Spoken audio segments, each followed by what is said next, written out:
மீட்பெரும் இரட்சகருமாகிய இயேசு கிறிஸ்துவின் இணையற்ற நாமத்தில் உங்களுக்கு என்னுடைய அன்பின் வாழ்த்துக்கள்.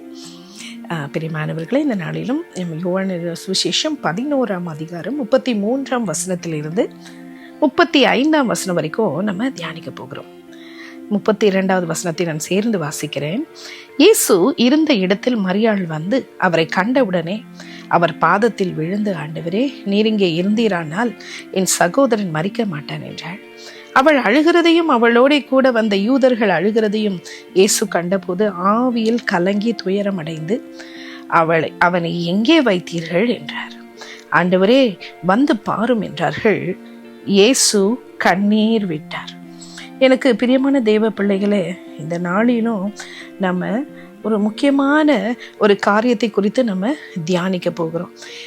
இயேசு ஒரு மிகப்பெரிய நம்முடைய விசுவாசத்தை தட்டி எழுப்புகிற ஒரு அற்புதத்தை தன்னுடைய ஊழியத்தின் இந்த குறுகிய கால ஊழியத்தில் இயேசு கிறிஸ்து செய்தார். அதுதான் மரித்த லாசருவை உயிரோடு எழுப்பினது. பாருங்க, இந்த இடத்துல நம்ம பார்க்கிறோம், இயேசு ஒரு மனிதனாக இமோஷனலாக அவர் அந்த லாசருடைய மரண செய்தியை கேட்டு அவர் அங்கு தவிக்கிறதை நம்ம பார்க்கிறோம்.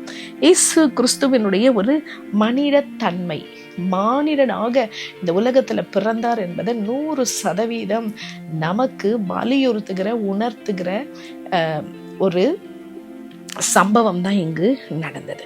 இயேசு கிறிஸ்து அவர் தேவகுமாரன் தான், தேவனிடத்திலிருந்து வந்தார். ஆனா முழுக்க அவர் மனிதனாக, மனிதனுக்குரிய சுபாவங்கள், மனிதனுக்குரிய உணர்வுகள், உணர்ச்சிகள், தேவைகள் எல்லாமே அவர் அப்படிதான் அவர் இந்த உலகத்துல வந்தார், வாழ்ந்தார்.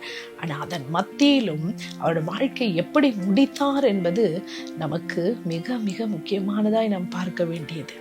ஏன்னா நமக்கு முன்மாதிரியாக அவர் முன்னோடியாக வாழ்ந்து முடித்தார். மனிதனாக இருந்தும் இயேசு கிறிஸ்து எல்லாவற்றையும் ஜெயித்தார், எல்லாவற்றையும் மேற்கொண்டார் அப்படின்றது இங்க நம்ம தெளிவாக விளங்குது. அவர் இந்த மரண செய்தியை கேட்டு அவர் என்ன செய்தார்? ஆழமான ஒரு துக்கத்துக்குள்ளாக அவர் போனார் என்பதை நம்ம பார்க்கிறோம். அப்போ இயேசுக்கு எல்லா இமோஷனும் இருந்தது. அவர் என்ன பண்ணாரு? ஆழமாய் அவர் வருந்தினாரு, அழுதாரு, கண்ணீர் விட்டு அழுதார், மனதுருக்கம் உள்ளவராக இருந்தாரு. அந்த நட்புல ஆழமான ஒரு நட்பு அவர் கொண்டிருந்தார். யார் மேலனா, இந்த லாசரு, மரியாள், மார்த்தாள் இவர்களை நேசித்ததுனால அந்த தம்பியை இழந்த அந்த சகோதரிகளோடு கூட சேர்ந்து அவரும் தன்னுடைய துக்கத்தை பகிர்ந்து கொண்டார் என்று நம்ம பார்க்கிறோம். இந்த இயேசு கண்ணீர் விட்டார் என்பது வேதத்திலே சின்ன வசனமாக இருந்தாலும் அது நம்முடைய வலிய வேதனையை அவர் எந்த அளவுக்கு புரிந்தவராய் இருக்கிறார் என்பதை நம்ம இங்கு புரிந்து கொள்ளுகிறோம். இயேசு கிறிஸ்துடைய கண்ணீருக்கு முக்கியத்துவம் என்ன? இயேசு கிறிஸ்து கண்ணீர் விட்டு அழுதார்.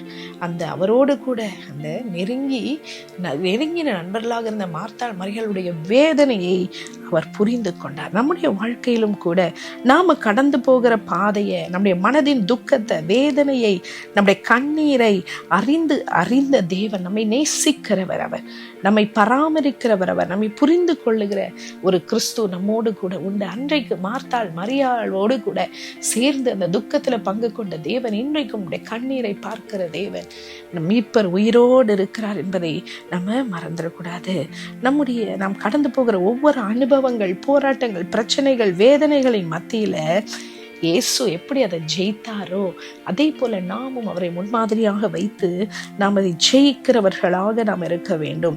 அநேக வேளைகளில் பிசாசானவன் நம்ம என்ன பண்ணிடுவான்? அப்படியே நம்மளை வேதனையிலையும் பிரச்சனையிலையும் போராட்டத்திலையும் நம்மளை ஆழ்த்தி அதை பற்றியே நினைச்சு அப்படியே கவலைப்பட்டு, ஐயோ யார் எனக்கு உதவி செய்வா, இப்படியே கவலைப்பட்டே நான் இப்படியே என் வாழ்க்கையை நகர்ந்து கொண்டு இருக்கிறதே என்று சொல்லி இருக்கிற தேவ பிள்ளையே, ஆண்டவர் இன்றைக்கு சொல்லுகிற அந்த உலகத்துல உபத்திரவம் உண்டு, ஆனாலும் உன்னை தாங்க ஒரு நேசர் உண்டு. உபத்திரவம் உண்டு, ஆனாலும் இயேசு உலகத்தை ஜெயித்தது போல நம்மாலும் இந்த உலகத்தை ஜெயிக்க முடியும், மேற்கொள்ள முடியும். கவலைப்படுறதுனால நம்ம என்ன செய்ய முடியாது? நம்முடைய சரீரத்துல ஒரு முழத்தை கூட்டவும் முடியாது, குறைக்கவும் முடியாது. நம்ம நேரம் வீணாகும். சத்ருவானவன் நம்மளை கவலைப்படுத்தி அவன் என்ன செய்வான்? சந்தோஷப்படுவான்.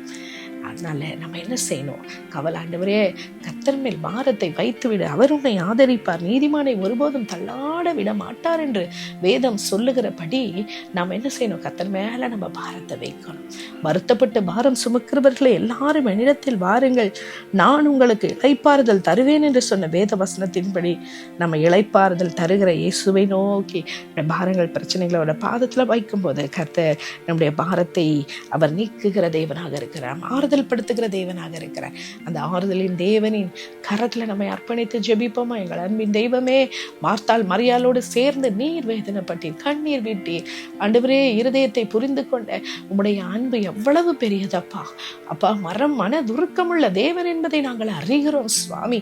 நாங்கள் கடந்து போகிற பாதையில ஆண்டவரே, நாங்கள் துக்கமும் கண்ணீரும் வேதனை எப்பொழுதும் ஆண்டவரே நாங்கள் அதையே வைத்துக்கொண்டு இல்லாம உம்முடைய பாதத்துல வைக்கிறவர்களா, இளைப்பாறுதலோடு ஜீவிக்கிறவர்களா இருக்க கர்த்தர் நீர் எங்களுக்கு கிருபைத்தாரும், எங்களை வழி நடத்தும். உம்முடைய அன்பின் கரத்துல முற்றிலுமாய் எங்களை தாழ்த்தி அர்ப்பணிக்கிறோம். துதி கன மகிமையாவுக்கு செலுத்தி இயேசுவின் நாமத்தில் ஜெபிக்கிறோம் ஜீவனுள்ள பிதாவே. ஆமேன், ஆமேன்.